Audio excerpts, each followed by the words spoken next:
Hi എല്ലാവർക്കും സ്വാഗതം. ഇന്ന് നമ്മൾ സംസാരിക്കാൻ പോകുന്നത് വളരെ പ്രധാനപ്പെട്ട ഒരു കാര്യത്തെക്കുറിച്ചാണ്. നമ്മുടെ എല്ലുകളുടെ ആരോഗ്യം. അതിൽ വിറ്റമിൻ ഡിക്ക് എന്താണ് ഇത്ര വലിയ പങ്ക് എന്ന് നമുക്ക് പെട്ടെന്നൊന്ന് നോക്കിയാലോ? അപ്പം നമുക്ക് നേരെ വിഷയത്തിലേക്ക് കടക്കാമല്ലേ? ഒരു ചെറിയ ചോദ്യത്തോടെയാണ് നമ്മൾ തുടങ്ങാൻ പോകുന്നത്. ഒരു പരീക്ഷയ്ക്കൊക്കെ വരാൻ സാധ്യതയുള്ളൊരു ചോദ്യം പോലെ. ചോദ്യം ഇത്രയുള്ളൂ: നമ്മുടെ എല്ലുകളുടെ ആരോഗ്യത്തിന് ഏറ്റവും അത്യാവശ്യമായ വിറ്റാമിൻ ഏതാണ്? വിറ്റാമിൻ സി ആണോ, അതോ ഡി, അതോ എ അല്ലെങ്കിൽ ബി? ഞാൻ ഉത്തരം വെളിപ്പെടുത്തുന്നതിന് മുൻപ് നിങ്ങൾക്ക് തന്നെ ഒന്ന് ഊഹിച്ചു നോക്കാമോ? എന്തായിരിക്കും ഉത്തരം? ഓക്കെ, എല്ലാവരും മനസ്സിൽ ഒരു ഉത്തരം കണ്ടുവച്ചിട്ടുണ്ടാവും എന്ന് വിചാരിക്കുന്നു. അപ്പോൾ നിങ്ങൾ ചിന്തിച്ചത് തന്നെയാണോ ശരിയെന്ന് നമുക്ക് നോക്കാം. അതെ, ശരി ഉത്തരം വിറ്റാമിൻ ഡി ആണ്. നിങ്ങളിൽ എത്ര പേർക്ക് ഇത് ശരിയായി കിട്ടി? പക്ഷേ ഇവിടെയാണ് അടുത്ത ചോദ്യം വരുന്നത്. എന്തുകൊണ്ടാണ് വിറ്റാമിൻ ഡി നമ്മുടെ എല്ലുകൾക്ക് ഇത്രയും പ്രധാനപ്പെട്ടതാകുന്നത്? നിങ്ങൾ എപ്പോഴെങ്കിലും അതിനെപ്പറ്റി ചിന്തിച്ചിട്ടുണ്ടോ? അപ്പം നമുക്ക് അതിൻ്റെ കാരണത്തിലേക്കൊന്ന് കടന്നു ചെല്ലാം. എന്തുകൊണ്ടാണ് വിറ്റാമിൻ ഡി എല്ലുകളുടെ ആരോഗ്യത്തിൽ ഇത്രയും വലിയൊരു റോൾ വഹിക്കുന്നത്? ഈ കഥയിലെ പ്രധാന താരം ആരാണെന്നറിയാമോ? അത് കാൽസ്യമാണ്. നമുക്കെല്ലാവർക്കും അറിയുന്ന കാര്യമാണ് അല്ലേ? എല്ലുകളും പല്ലുകളും ഒക്കെ ഉണ്ടാക്കിയിരിക്കുന്നത് പ്രധാനമായും കാൽസ്യം കൊണ്ടാണെന്ന്. പക്ഷേ ഇവിടെയാണ് ഒരു ചെറിയ ട്വിസ്റ്റ് ഉള്ളത്.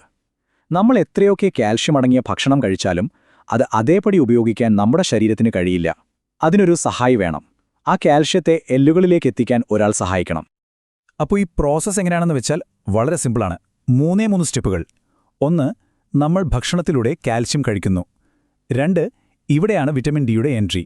ഈ വിറ്റമിൻ ഡി ആണ് നമ്മൾ കഴിച്ച കാൽഷ്യത്തെ ശരീരം വലിച്ചെടുക്കാൻ സഹായിക്കുന്നത്. 3ാമത്തെ സ്റ്റെപ്പിൽ ശരീരം വലിച്ചെടുത്ത ഈ കാൽഷ്യം ഉപയോഗിച്ച് നമ്മുടെ എല്ലുകൾ സ്വയം ബലപ്പെടുത്തുന്നു. കണ്ടില്ലേ, എത്ര സിമ്പിളാണ്? അപ്പോൾ നിങ്ങൾക്കൊരു സംശയം തോന്നാം, മറ്റു വിറ്റാമിനുകളോ? വിറ്റാമിൻ എ, ബി, സി ഇവയ്ക്കൊന്നും ഒരു റോളുമില്ല നമ്മുടെ ശരീരത്തിൽ? തീർച്ചയായുമുണ്ട്. നമുക്കതൊന്ന് നോക്കാം. നോക്കൂ, ഓരോ വിറ്റാമിനും ഓരോ സൂപ്പർ ഹീറോയെ പോലെയാണ്. ഓരോരുത്തർക്കും അവരവരുടേതായ ജോലിയുണ്ട്. വിറ്റാമിൻ സി നമ്മുടെ ഇമ്മ്യൂണിറ്റി, അതായത് രോഗപ്രതിരോധ ശേഷിക്ക് വളരെ പ്രധാനപ്പെട്ടതാണ്. വിറ്റാമിൻ എ നമ്മുടെ കാഴ്ചശക്തിക്ക് അത്യാവശ്യമാണ്. പിന്നെ വിറ്റാമിൻ ബി ആണെങ്കിലോ, നമ്മൾ കഴിക്കുന്ന ഭക്ഷണത്തെ എനർജിയാക്കി മാറ്റുന്നത് ഇവരാണ്. അപ്പോൾ എല്ലാവരും പ്രധാനപ്പെട്ടവരാണ്. അതോടെ നമ്മൾ മനസ്സിലാക്കേണ്ട കാര്യം ഇതാണ്: എല്ലാ വിറ്റാമിനുകളും നമുക്ക് വേണം. പക്ഷെ എല്ലുകളുടെ കാര്യത്തിൽ കാൽഷ്യത്തിനു വേണ്ടി വാതിൽ തുറന്നു കൊടുക്കുന്ന ആ ഒരേയൊരു താക്കോല് അത് വിറ്റാമിൻ ഡിയുടെ കയ്യിലാണ്. അപ്പോൾ ഈ പറഞ്ഞതിൽ നിന്നെല്ലാം നിങ്ങൾ ഓർത്തിരിക്കേണ്ട ഏറ്റവും പ്രധാനപ്പെട്ട കാര്യം എന്താണ്? ഒറ്റവാക്കിൽ പറഞ്ഞാൽ, ഇത് ഓർമ്മിക്കാൻ ഒരു കിടിലൻ ഐഡിയ ഉണ്ട്. വിറ്റാമിൻ ഡിയെ ഒരു ഗേറ്റ് കീപ്പറായിട്ട് സങ്കൽപ്പിക്കൂ. അതായത് ഒരു കാവൽക്കാരൻ.